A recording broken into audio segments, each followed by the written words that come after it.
بسم اللہ الرحمن الرحیم الحمد للہ رب العالمین، الصلاة والسلام علی خاتم المرسلین وعلی آلہ واصحابہ اجمعین، اما بعد فاعوذ باللہ من الشیطان الرجیم، بسم اللہ الرحمن الرحیم۔ نون ساکن اور تنوین کے قواعد میں سے پہلا قاعدہ ہے اظہار کا۔ اظہار کے معنی ہے ظاہر کرنا۔ اظہار کا قاعدہ یہ ہے کہ نون ساکن اور تنوین کے بعد حروف حلقی میں سے کوئی حرف آ جائے تو نون ساکن اور نون تنوین میں اظہار ہوگا، نون ساکن اور تنوین میں غنہ نہیں کریں گے۔ حروف حلقی کون سے ہیں؟ حروف حلقی 6 ہیں اور وہ یہ ہیں: حمزہ، ہا، عین، حا، غین، خا۔ ان 6 حروف میں سے کوئی حرف نون ساکن اور تنوین کے بعد آئے گا تو نون ساکن میں اظہار ہوگا، نون ساکن کو ظاہر کر کے پڑھیں گے، غنہ بالکل نہیں کریں گے۔ یہ ہم نے مدنی قاعدہ کی ویڈیوز میں بھی پڑھا تھا، نورانی قاعدہ کی ویڈیوز میں بھی پڑھا تھا۔ آپ ان ویڈیوز کو دیکھ کر بھی اچھی طرح سے اسے ذہن نشین کر سکتے ہیں۔ آج کی اس ویڈیو میں ہم قرآن مجید سے مثالیں دیں گے، جیسا کہ حمزہ کی مثالیں ہیں۔ حمزہ کی مثالیں: من اوتیہ، عین آنیہ، من اعطی، غثاء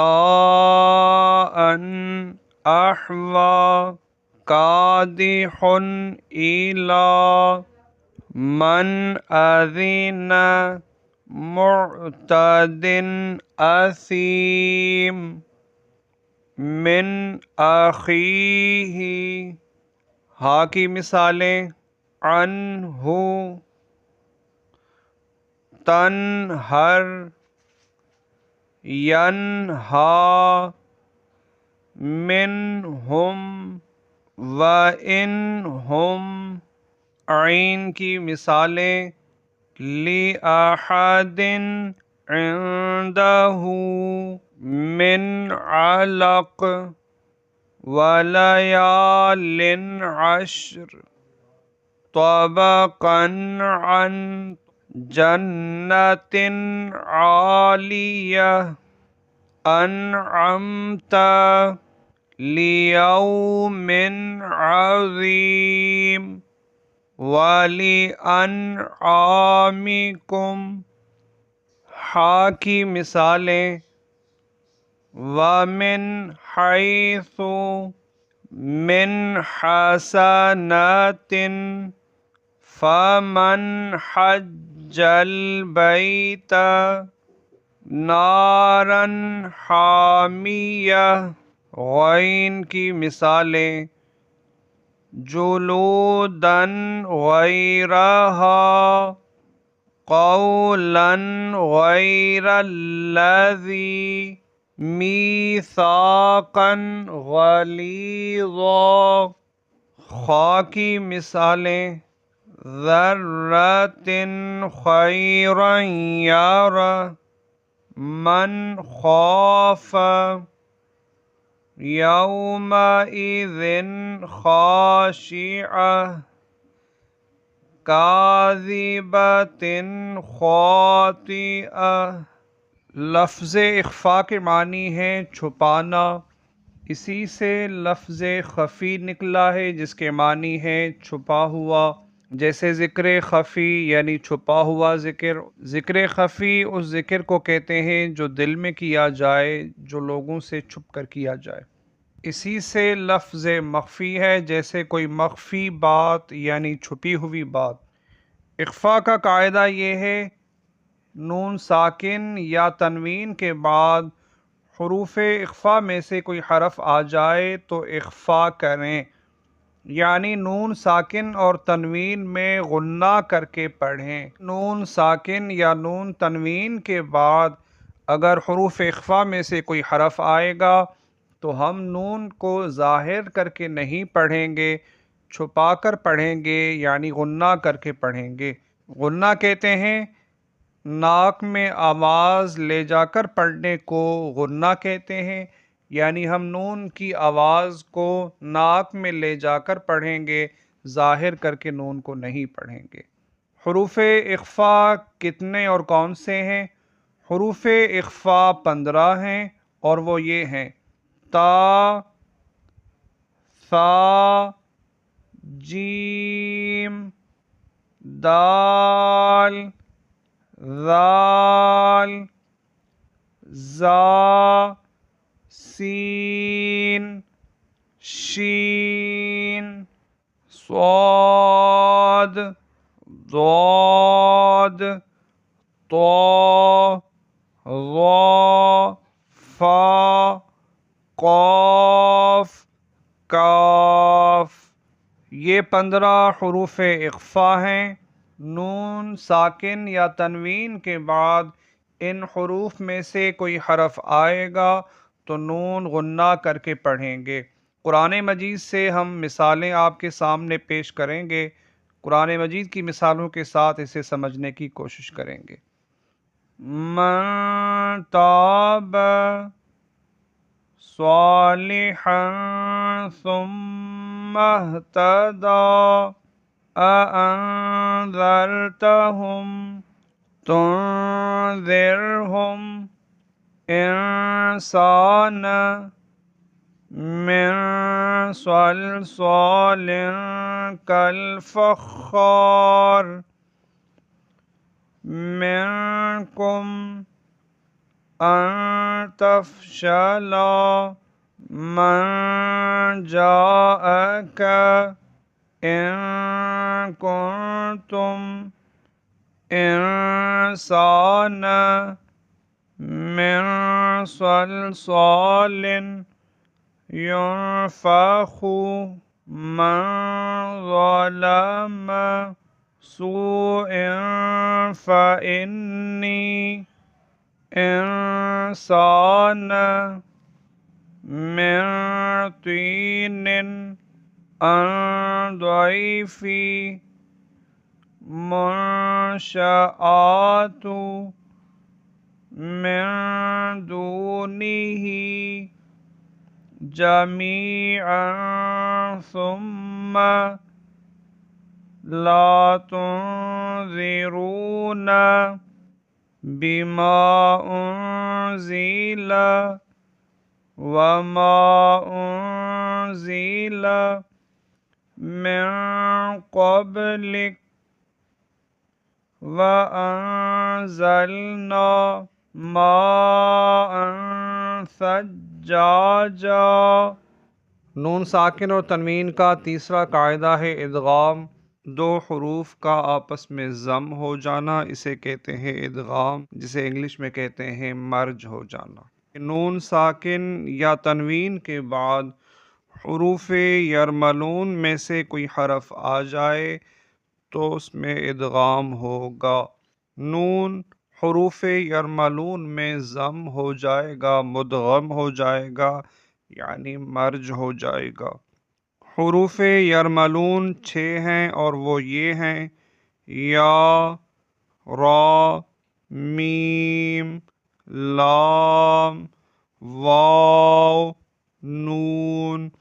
انہی 6 حروف کے مجموعے کو یرملون کہتے ہیں۔ ان 6 حروف کو بھی 2 حصوں میں بانٹا جاتا ہے، ایک ہے لر، دوسرا ہے یمون۔ یمون یعنی ان 4 حروف یا، میم، واو، نون میں ادغام غنہ کے ساتھ ہوگا۔ لر میں یعنی لام اور را میں بغیر غنہ کے ادغام ہوگا۔ ہم قرآن پاک سے اس کی مثالیں آپ کے سامنے رکھیں گے تاکہ آپ کو سمجھنے میں اور یاد کرنے میں آسانی ہو۔ سب سے پہلے ہم پڑھیں گے یمون کی مثالیں یعنی 4 حروف یا میم واو نون کی مثالیں، اس کے بعد لر کی مثالیں یعنی لام اور را کی مثالیں۔ یا کی مثالیں فَمَن يَعْمَلْ خَيْرًا يَرَهُ وَمَن يَعْمَلْ شَرًّا يَرَهُ أَن يَشَاءَ اللَّهُ۔ میم کی مثالیں مِن مِثْلِهِ رسول من اللہ صحفا مطہرہ رادیۃ مردیہ۔ واو کی مثالیں ولیدا ولبثت جوع وآمنهم فاکہۃ ولہم۔ نون کی مثالیں من نطفۃ، اسی آیت میں میم کی مثال بھی ہے خصیم مبین، من نعمت فلن نزیدکم۔ لر کی مثالیں یعنی لام اور را کی مثالیں جس میں ادغام ہوگا لیکن غنہ نہیں ہوگا۔ لَئِن لَّمْ خَيْرٌ لَّكَ أَلَّن يَقْدِرَ۔ را کی مثالیں ہُدًى مِّن رَّبِّهِمْ مِن رَّبِّكَ عِيشَةٍ راضیہ۔ لفظ اقلاب کے معنی ہے پھر جانا، تبدیل ہو جانا، بدل جانا۔ نون ساکن یا تنوین کے بعد اگر حرف با آئے گا تو اقلاب ہوگا، یعنی نون ساکن اور جو تنوین میں نون ہے اسے میم سے بدل کر اخفا کریں گے۔ نون ساکن اور تنوین کا نون میم میں بدل جائے گا اور اخفا کی طرح پڑھیں گے یعنی غنہ کر کے پڑھیں گے۔ ہم آپ کے سامنے قرآن مجید سے اقلاب کی کچھ مثالیں پیش کر رہے ہیں جس سے آپ کو اقلاب کا قاعدہ سمجھنے میں اور درست پڑھنے میں آسانی ہوگی۔ انبئہم انبأہم من بشیر انبیاء محیط بالکافرین وَأَنبَتْنَا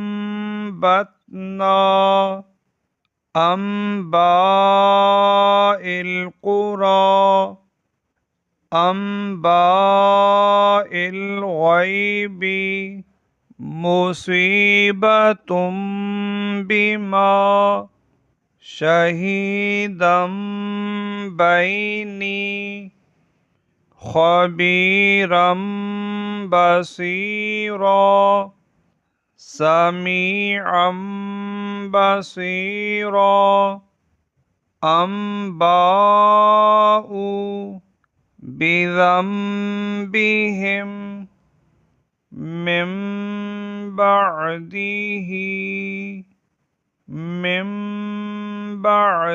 ذلک کافر بہ من بعد ذلك من بعد موتكم صم بكم أنبتكم من بخل حل بهذا لَيُنبَذَنَّ کِرَامٍ بَرَرَةٍ۔ یہ اقلاب کی چند مثالیں تھیں، امید ہے آپ کو اس سے بہت فائدہ ہوا ہوگا۔ آپ کو ہماری یہ ویڈیو کیسی لگی کمنٹس میں ضرور بتائیے گا، اور اس ویڈیو کو اپنے دوست احباب کے ساتھ زیادہ سے زیادہ شیئر کیجیے گا۔ آپ کے ویڈیو کو لائک کرنے اور کمنٹس کرنے سے یہ ویڈیو زیادہ سے زیادہ لوگوں تک پہنچے گی۔ آپ جتنا زیادہ اس چینل کو سبسکرائب کریں گے، ویڈیو کو لائک کریں گے، کمنٹس کریں گے، یوٹیوب اتنے ہی زیادہ لوگوں تک یہ ویڈیو پہنچائے گا، جس سے زیادہ احباب اس سے مستفیض ہوں گے۔ آپ کے ہمارے لیے صدقہ جاریہ ہوگا۔ اللہ رب العزت ہم سب کو قرآن مجید سے زیادہ مستفیض ہونے کی توفیق عطا فرمائے، اور دوسرے احباب کو بھی اس سے مستفیض کرنے میں اپنا حصہ ملانے کی توفیق عطا فرمائے۔ اللہ پاک آپ کو دنیا آخرت میں جزائے خیر عطا فرمائے۔ دعاؤں میں یاد رکھیے گا۔ اللہ حافظ۔ السلام علیکم ورحمۃ اللہ۔